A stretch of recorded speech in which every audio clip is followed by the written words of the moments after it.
Hello, hola, bonjour, buongiorno, konnichiwa. I can't see the chat box, so if you've got questions, oh, hold on, maybe I can. I'm going to ask you to wait until the end. Let's see. Oh, I'm sorry, I can't see that. Oh, I can see it. Let me put this over to the side. So if you could tell me where you're watching the show from today in the chat box, that would be great. I'm in Cambridge, England.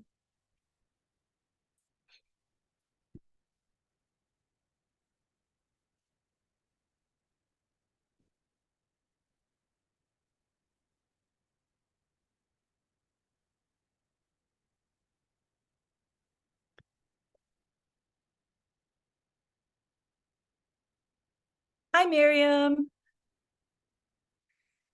Hi, Charlie.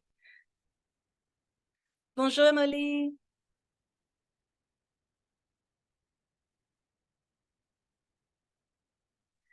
Chepstow, and it's raining. Okay.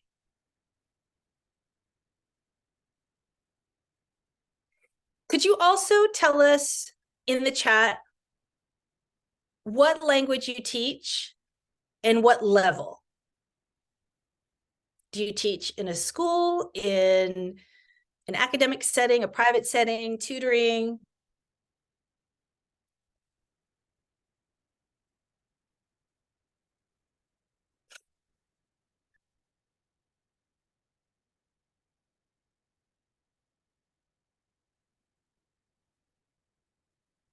Okay. Okay. Thank you, Charlie. Training trainee teachers. Very interesting.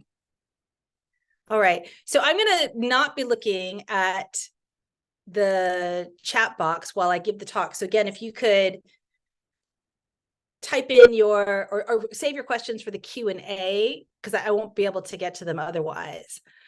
So thank you so much for being at this talk. 5 weeks of drama and video, 25 activities for language classes.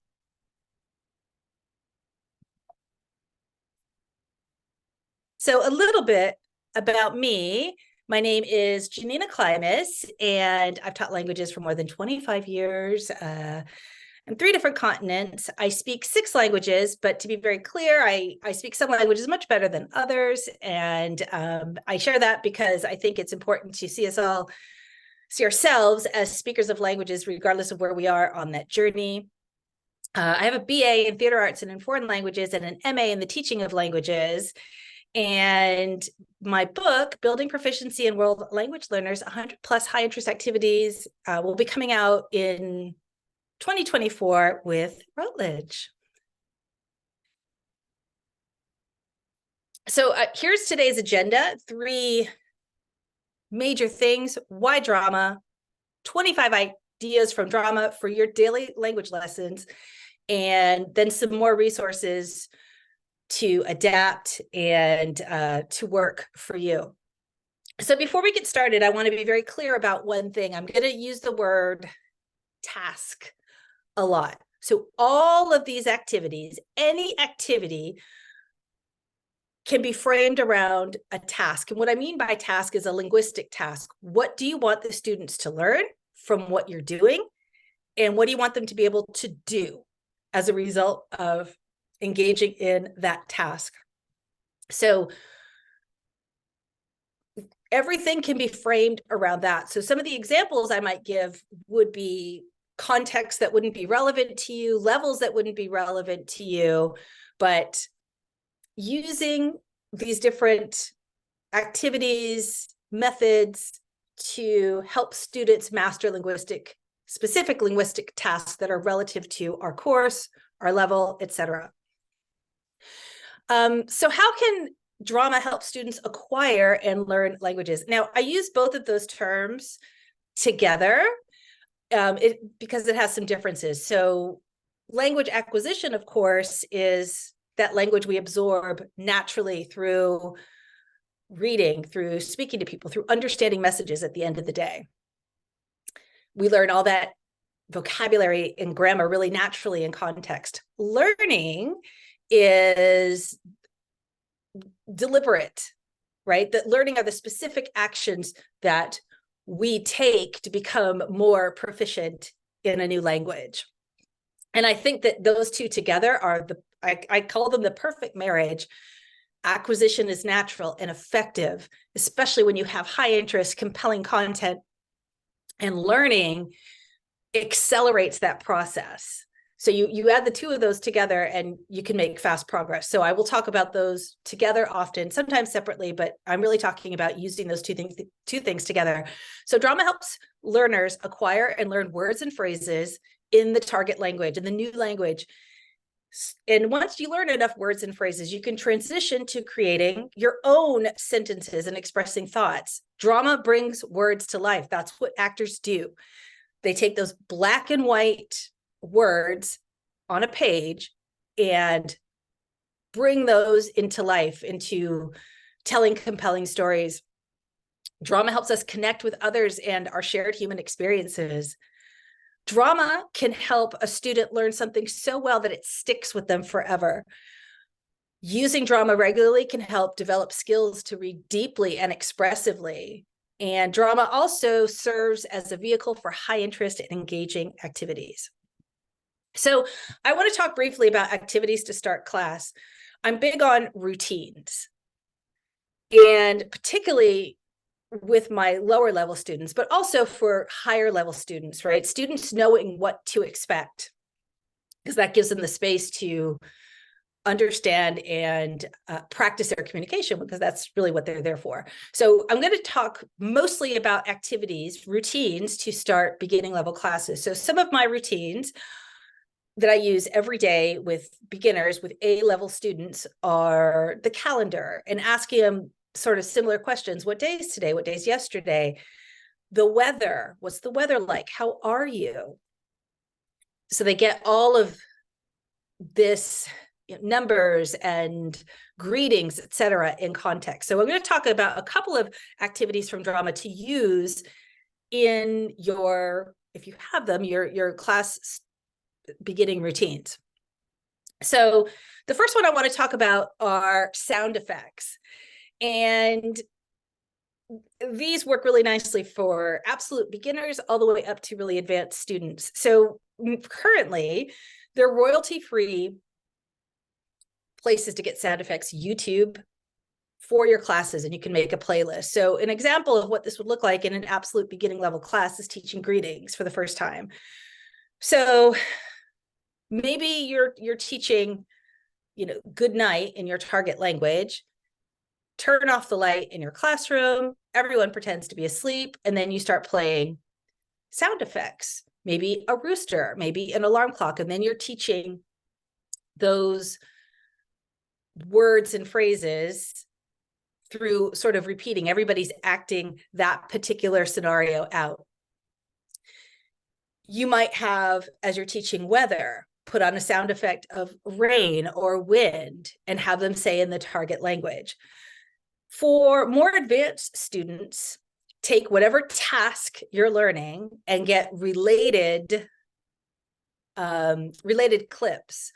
So you might curate 5 or 6 that are related to whatever you're doing in class, and you'll know your class. You'll know who's willing to chat. Maybe you can co-create. Maybe it's a listening activity where you've written down in the target language, or you can even quickly write it down on your board. What was it that I just heard? There's lots of ways to use this. When you get really advanced, if you get really outgoing students, they like to create stories with this. And we'll talk a little bit about story creation a little bit later on in this presentation. Movie talk. So essentially, movie talk is just a short clip from a movie, and you use it, again, related to whatever communicative task you are wanting your students to learn and master, for them to be able to do, and using it as input and asking lots and lots and lots of questions. So you're going to start with obviously picking the right movie talk clip.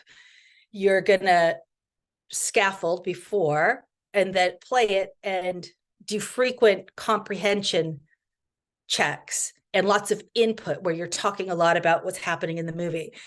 So I tend to do these more often with TikTok type videos or short YouTube videos where we're really breaking down a short video that's related to whatever task we're doing.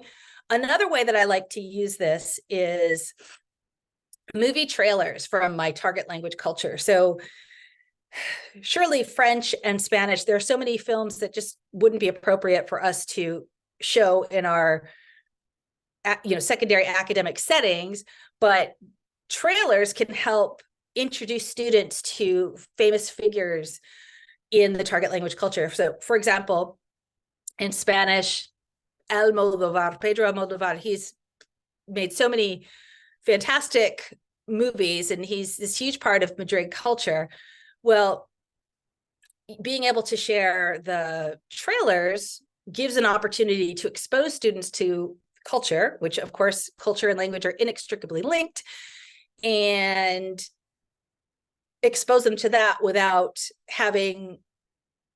worrying about whether or not it's appropriate for school. So I want to talk quickly about these and define them, and we're going to be sort of revisiting these throughout the presentation. So dramatization, simulations, dialogues, and skits. So they're all very similar, but they have slight differences. A dramatization, essentially, people take on the role of somebody else, they learn lines, and they deliver those lines. In a simulation, students learn language and they simulate an activity. Dialogues oftentimes come with our materials, or we make them, or we find them, right? Because they're great communicative exchanges, particularly for that A level. And skits are a bit more advanced because they involve humor. So I believe personally these should be used often. And again, all focused around whatever task, whatever we want students to learn. So dramatizations, having students take on roles, maybe they're using your textbook dialogues and they're doing a reader's theater, or they're acting them out, or they're writing them themselves and then they act them out. You give them the task, for example, complain at a store about a faulty item, for example, or two people meeting and greeting, or an exchange student comes to a new country. Think about what you want them to learn, and you can have them do a dramatization that has them practicing all of that language. A simulation is also a dramatization, I would say, but it's slightly different. So in your classroom for beginners, this might look like you've split up the class and what they're learning is how to order at a restaurant. So half of your class is sort of like a French bistro, and there's going to be servers in charge of that, and the other half are the customers. And so you go over all the chunks and words and phrases that they need to be able to complete that task. And they do a simulation. People go to other people's bistros. They have the whole greeting, ordering, serving, paying, exchange, and then they switch roles. I think these things can really liven up. Simulations tend to require a bit more structure and preparation, I would say, than dialogues. And skits, students have to be a bit more advanced because of humor involved.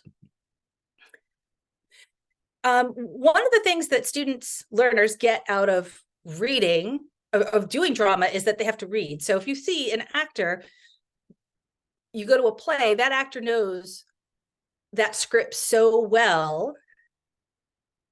They've brought all those black and white words to life. And to get there, they have to read it a lot of times. So I just wanted to share a little bit with you about the research on second language acquisition and reading. So I really value the research of Dr. Stephen Krashen, his research on second language acquisition. And he did one study where he studied 2 hyperpolyglots. And I want to say they each spoke more than 15 languages, and they both cited extensive reading for pleasure as a major factor in their success. And when we're learning how to read in our own language, in our native language, what we're really learning is what the words we say look like. So when people are teaching reading to younger children, they're teaching reading, they're teaching what visual representations of language are, directionality, decoding, recognizing known words, sight words, then learning in context. And normally the types of texts that we would give learners would be between sort of 89 to 90% that they could understand it, to 94. You don't want it to be too easy and you don't want it to be too difficult. But what's really nice about many of our situations is that we have literacy skills are transferable. So if your students are already literate, then they can use this in the new context. So reading a lot is really beneficial to them. You may have to give them some tools to help them understand, highlighting, letting them write in the margins, letting them read in pairs, letting them read to each other, letting them read in groups, giving them lots of support, and giving them a long time to read and understand so that they really acquire and learn all that language in there. And that's what one of the big things that drama does, is that interaction with the written word, with the goal of making it into a person's kind of owned language, acquired language. So another thing that a lot of actors, or actually not a lot, actors have to do is they have to get the part. And I did not love this so much when I was an actress many, many years ago, because I liked the work, but I didn't like having to go and get the work. And you have to do a lot of prep on top of going to different auditions. And one of the big things that you have to do is have some prepared monologues. And oftentimes you might have a classical monologue prepared or a Shakespearean monologue, as well as modern comedy, modern drama, just sort of a repertoire, and that you would do these on demand at a casting, right? Or at an audition. So I would not ask my foreign language students to do that, but a version thereof is learning poems. I think poetry is so great for language learners because there's always so much culture, vocabulary, grammar. There's so much to talk about. So having students learn poems, and of course you know your students, you'll read the room, who would be comfortable reciting a poem and who would be comfortable just learning and maybe writing about a poem. But I think these deserve some attention and some time in our classes, because it's not only culture, it's language. Students can also learn a lot from how actors prepare for a role. And I have a few activities that I want to share with you that you can use in sort of any language, any level. They can be adapted, that actors do. So reading, we talked about, and we're going to talk a little bit more about that again. Hot seat, exchange student party, special event, and high interest simulations and dramatizations. So I'm repeating myself a bit, the importance of reading. I think reading is absolutely fundamental in the foreign language classroom. I think students need lots of time and lots of opportunities to interact with text. So those dialogues that we talked about, performing them, maybe the dialogues that come with your book, you do a reader's theater or a read aloud, or have pairs do a performance of the dialogue, doing different moods, different voices, different accents. Hot seats.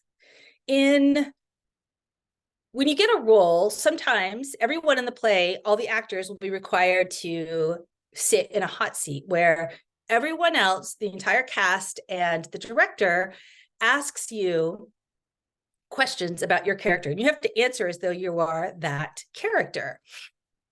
And the whole goal is to take those black and white words and really bring them to life, really bring that character to make it a 3D person. And oftentimes the questions won't be simply from the text. There'll be things that the actor or the director might have added to that character to bring them to life. What's your favorite hot drink? What was your relationship with your, best friend in high school, things that aren't at all in the text, but to really help flesh that person out. So some ways to use this in a beginning language class is to think of a task. Think of a set of information you want students to know. And I'll keep this really simple. Let's just say biographical information. What's your name? Where do you live? How many classes do you have, etc. You create the questions based on what you want them to be able to talk about, and they all have to go in the hot seat and answer the questions. Now, a good cultural twist that I would put on this, or that I do put on this, is to have them research historical figures from the target language country, and they have to talk as though they're that person. So they have to do a lot of research to be able to accurately talk about the person that they're portraying. So it's not just language, it's history and culture. And I think if you can make it, of course, that just themselves, but you can add a lot of complexity and language in there by making it more complex, the questions.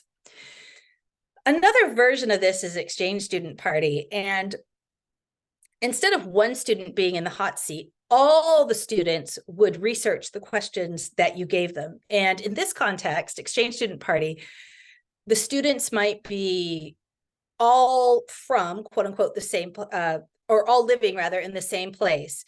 So think about your target language country, countries, culture, cultures, whatever that means, depending on what language you're working in. Let's say all students are in Paris studying French, but they're all from another country or different countries. They would all have to research their character from these different places. So all of their answers would have to be culturally relevant. So you wouldn't have just the biographical information questions. You would have things like, what's the number one song this week in country X? What's the, what's the national dish? What's the national anthem? Things like that that are really only relevant to that particular country. And display the questions, and the students all ask and answer in a party, and you're sort of walking around. And then in the end, they take two people that they met, quote unquote, they'll already know each other, of course, because they're in the same class, and they'll write about those people. And I also allow students to do things like bring in dishes or something cultural that they want to share from their country, quote unquote. A variation of this is speed dating. And I would keep it focused on characters for something like speed dating, where they have these made up characters. And so you'd have the same questions, and you'd maybe put it down in sort of like a chat mat on their tables, the desks that you've put together, and you give them a certain amount of time, and people cycle through talking to these different people.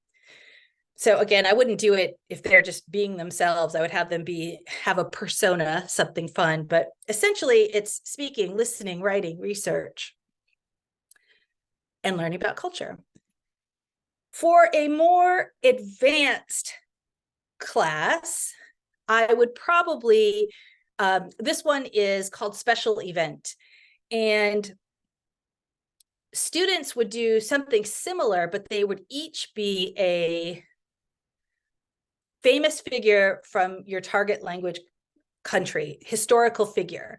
And they would all sort of get together, and they would have researched their person, and they're going to be more advanced. So there's going to be more for them to talk about, and have a sort of special event. And I think it's fun to do things like serve hot chocolate or something fun, where basically they're sitting around the table and they're talking. And inviting the students to bring in props, anything like that, it really helps to get them talking. So complaints, I think this is a really important skill to teach. And this would be mostly in a sort of B-level class. And I think it's important to teach complaints, or teach people how to complain, because it's a real life task. And through the practice of learning the task of complaining, they are learning to be descriptive and fluent and accurate, as well as being polite and tactful and firm and getting the resolution that they want. So I will start with a really simple one. So at a restaurant. So in a simulation like this at a restaurant, some of the students would be diners and some of the students would be servers or the manager. And you have a list of tasks that they would do, or a list of possible problems at the restaurant. And I would co-create this with students. And it could be my food is cold, or there's a fly in my food, something, and silly is okay too here, and co-create with them so they know what to expect, and then go over all the language that they would need, even write it on the board. And then you can either write down the different problems and put them in a bag. That's always fun, on little pieces of paper. I have some little props. I have, a spider, things like that, and they have to pull it out of the bag, and then that's the problem. And then they have to resolve the issue. And some other contexts like that would be maybe at a hotel. So they're having issues in their room. Maybe the neighbors are loud, or the hot water isn't working, or there's a party outside. And I have one, I love Halloween. So we used to have a Halloween tree and a plastic rat, and bring the plastic rat. They all want to play with the plastic rat. So just a tip, after Halloween sales are great for this kind of thing, to get little props. And they have to complain to the front desk. Some other ones, and I made some notes here. So disputing a charge, I think that's a really relevant one. They have to dispute a charge, returning a faulty item at a store, changing travel plans, right? They don't want to, they want to get a refund for their ticket, but they can't go on the trip. Explaining how something was broken and trying to get it repaired. I think a good real life one that a lot of secondary students might be able to relate to is persuading a teacher to change a grade or a mark. That's a relevant real life task. And you can also follow this up with writing. So they have to then, after they've practiced this, they have to actually write a complaint letter. Again, real life and relevant. Fairy tale trial. So I think that a lot of children's books, fairy tales, they don't get the credit that they deserve. They're a lot more complex than they might seem on the surface. And I also want to say that in a context like a fairy tale, we're listening to a story, a narration, and there's a lot of past tense. And I think when I first started teaching languages, it seemed to me, this is many years ago, of course, that narrating in the past was a much lower level skill than I recognize that it is now. It takes a lot of skill and knowledge and control of verbs and tense. It's a C-level advanced on the ACTFL scale skill, and students, it's introduced early because they need so much practice to get good at it. So one of the activities I really like is fairy tale trial. And I would start with, depending on the size of your class, 1, 2, or 3 different fairy tales that everyone's pretty familiar with. Get a version in your target language and go through it and really make sure everybody understands it. Then within those groups, I would separate them. So let's say the Goldilocks group, and half of the group would be accusing Goldilocks of doing something. Maybe they can change the story a little bit. That's okay. Or they can take a detail from the story. She's going to go on trial for this. And they go in a group and they think about, they brainstorm questions that they're going to ask Goldilocks. The other half is Goldilocks and her attorneys, and they help her defend herself to really talk about what happened. It's a lot of fun. So it's usually over 2 days that you would do this. Screenplay. So screenplays are what we see in films and on television, have a very rigid format. And 1 page equals 1 minute on the screen. And there's a certain format that helps writers achieve that. So it's Courier 12-point font. And Google Docs actually has an add-on that will make a Google Doc write in that format. So again, going back to whatever task you're doing, it might be a fun little change of pace to have students write a dialogue as a little screenplay and then perform it. Keep it short and simple. Keep it to the task. Write a 2-page or 3-page screenplay about X, about going to the doctors, about making an appointment, all those tasks that we teach students how to do, and then have them all read their plays. Storytelling. So again, those past tense narration skills take a long time to build and learn, and they can't get enough practice. And most of that, hopefully, is through input and listening and reading stories and watching movies and listening to people talk. But some ways to sort of build those things, that really deliberate learning and practice, just a couple of activities I have here: the beginning, the middle, and the end. And I like to do this in groups. And I might give my students a few phrases to begin a story: once upon a time, it was a long time ago, etc. And some to end a story, and they all lived happily ever after. And then some transition words for the middle. And I'd be really specific. As a group, you're going to create and tell us a story about X and keep it really focused. I really like to use the 6-word memoir as a guide.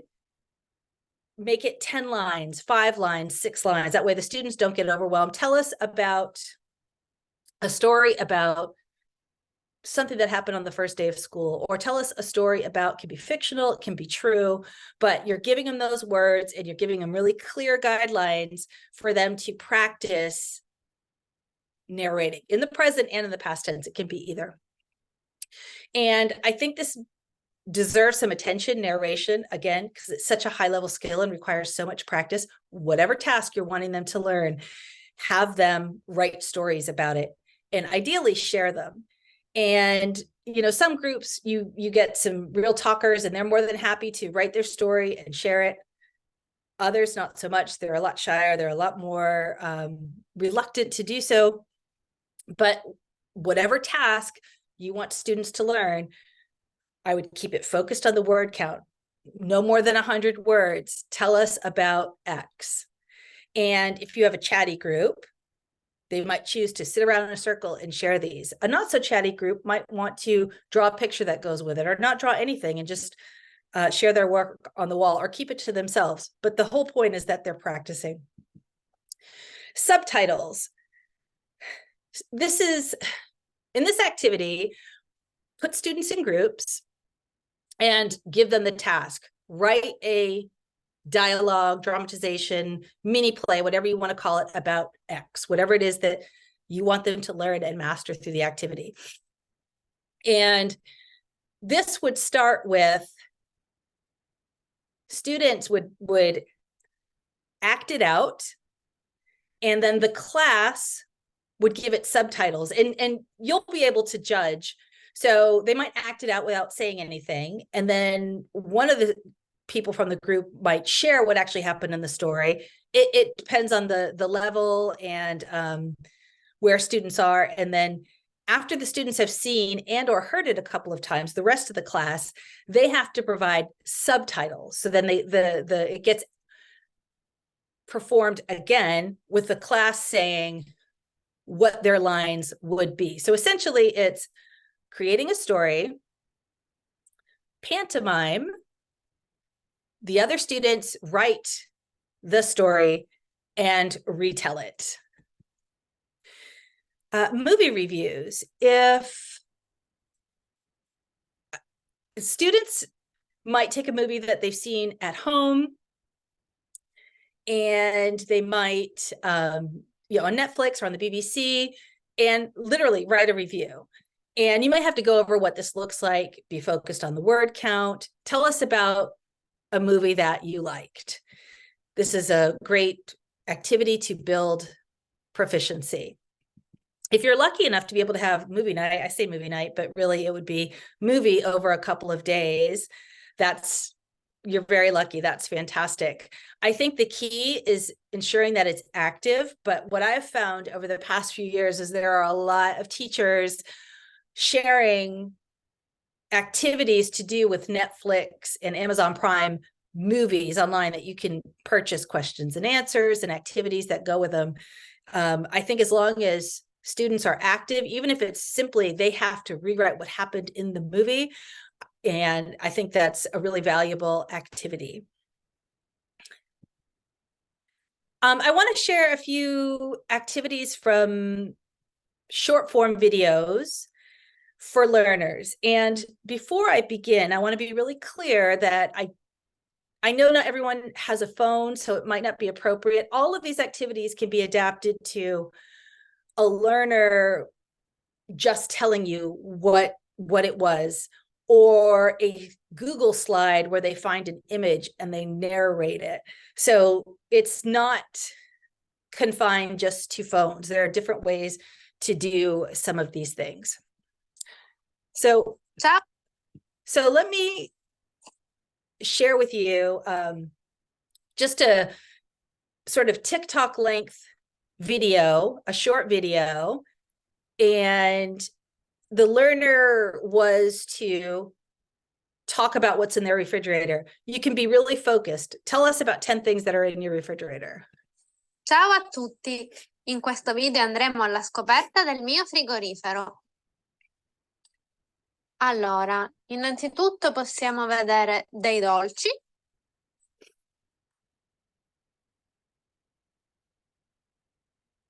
Dolce alla frutta, cannoli, una sfogliatella e dei pigni alla panna. Dopo una...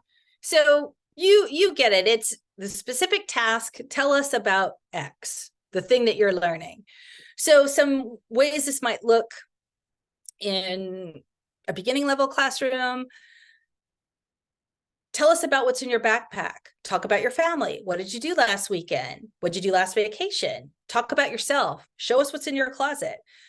Talk about your neighborhood. Talk about your life when you were younger. Tell us what's going on in the news. Again, adapted to whatever you want the students to learn. Here's an example. One activity I do, I'm just going to show you a clip right now of an activity I got. Benny Lewis, the Irish polyglot, used to do these years ago when he would go live different places, and I sort of adapted it to my students. Este es mi pasillo. Aquí tengo mis abrigos, mis impermeables y algunas chaquetas. Hay más cosas de mis viajes. Tengo este de Japón. Japón, Sapporo, Japón. Corea del Sur y mi viaje a Shanghai. So essentially what I do is, it's much longer. I give them a tour of my house and I narrate it. And I give students the option of, they can do the same, which they have to write out a script. And I'm very specific. Show me 4 rooms in your house. And as a side note, many of the parents told me they like this because then their house got clean, the kids clean their house, but they don't have to do that. They can take a Google slide and have, 5 rooms. And so I've had kids do like, give me a tour of Versailles, which obviously none of us live there, but you get the picture. There's more than one way to do this. Video diaries. I'm a huge proponent of recording for fluency. So really regularly recording yourself. It can be really awkward at first, but it's a great way to break through a lot of barriers. It's a great way to document your progress.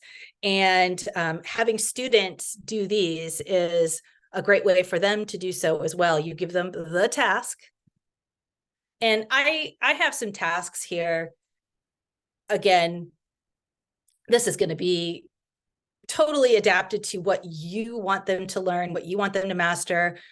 I'll just read a few of them. Talk about a movie you've seen. Tell us about a television show you like. Tell us about a time you went shopping. Tell your favorite children's story, for example. Again, whatever it is you're working on in class. And I think the last activity I want to talk about here is test reviews. So I really like jigsaw activities where you break up a group and different groups are assigned different things. So let's say you have, they're going to have a test on a certain chapter, certain unit of your book, and they need to review.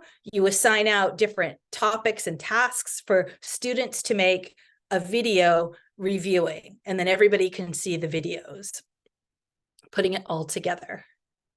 Or you can show the videos and then have everybody take notes and let them. I like to do things like here, take notes, and you can have one page to bring with you. And so then it's really just a trick to make them study, right? They'll study a little bit more.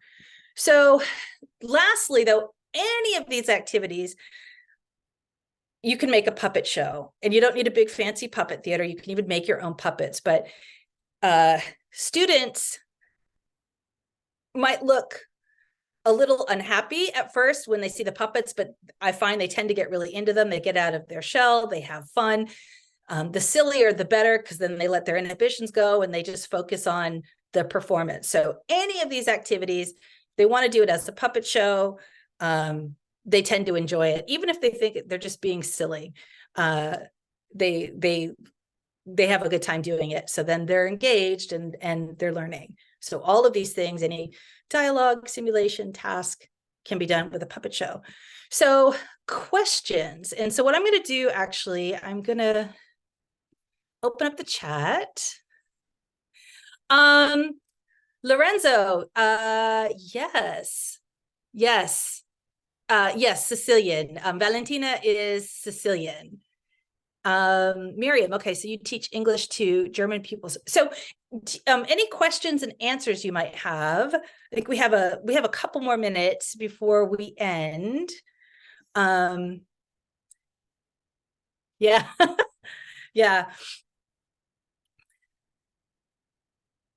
Yeah. Does anyone have any questions?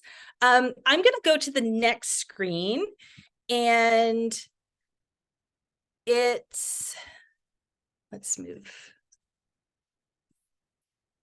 this. It's just a QR code, or you can, if that doesn't work for some reason, there's the URL.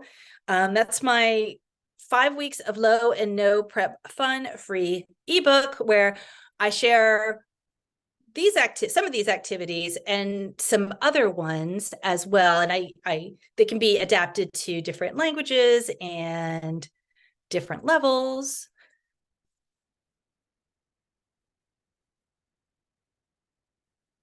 Okay, Q&A. So let me open. I think I opened the chat and not the Q&A. So no questions. Okay. Let's go back. All right. Well, thank you so much I know there's been so many great presentations, and it's Sunday and you probably taught all week and you're going to teach all this week. So I really appreciate you coming. And, oh, the finger doll's great. That's great. Thank you, Carola. And I thank you. And I hope you enjoy the rest of the day as well as the catch-ups. Adios.